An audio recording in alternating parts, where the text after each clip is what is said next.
உங்களுக்கு யாராச்சும் உடனே ரிப்ளை பண்ணுறாங்க அப்படின்னா, அவங்ககிட்ட ஏதாச்சும் எக்ஸ்பெக்ட் பண்ணுறாங்க அப்படின்னு அர்த்தம் கிடையாது.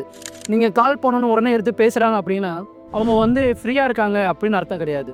உங்களுக்கு ஒரு கஷ்டம் வரும்போது, ஒரு பெயின் வரும்போதும், அவங்க தேடி வந்து உங்களுக்கு ஹெல்ப் பண்ணுறாங்க அப்படின்னா, அவங்க வேலை இல்லாமல் இருக்காங்க அப்படின்னு அர்த்தம் கிடையாது. அவங்க உங்களை முக்கியமானவங்களா நினைக்கிறாங்க, உங்களுக்கு முக்கியத்துவம் கொடுக்குறாங்க அப்படின்னு அர்த்தம். புரியுதா? ஆக்சுவலி அவங்களுக்கு ஒரு பிரச்சனை வரும்போது யாராச்சும் அவங்கள இக்னோர் பண்ணியிருப்பாங்க. அது அவங்களுக்கு ரொம்ப பெயினாக இருந்திருக்கும்.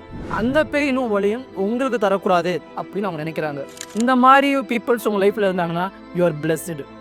உங்களுக்கு ஈஸியாக அவங்க தர ஒவ்வொரு விஷயமும் நீங்கள் இன்னொருத்தவங்களை தரது அவ்வளோ ஈஸி கிடையாது.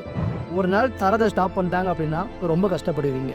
நீங்கள் இப்போ பெரிய பொக்கிஷமாக நினச்சி தேடிட்டு இருக்கீங்களே, அந்த ஒவ்வொன்றுமே உங்கள் கூட இருக்கும்போது அதோட வேல்யூ தெரியாமல் உங்களால் தொலைக்கப்பட்டவை தான் அப்படிங்கிற உண்மை தெரியும் போது நீங்கள் ரொம்ப ஃபீல் பண்ணுவீங்க. இந்த வீடியோ உங்களுக்கு பிடிச்சிருக்கோம், ஃப்ரெண்ட்ஸ் அண்ட் ஃபேமிலிக்கு ஷேர் பண்ணுங்கள். மறக்காமல் நம்ம பேஜை ஃபாலோ பண்ணிக்கங்க.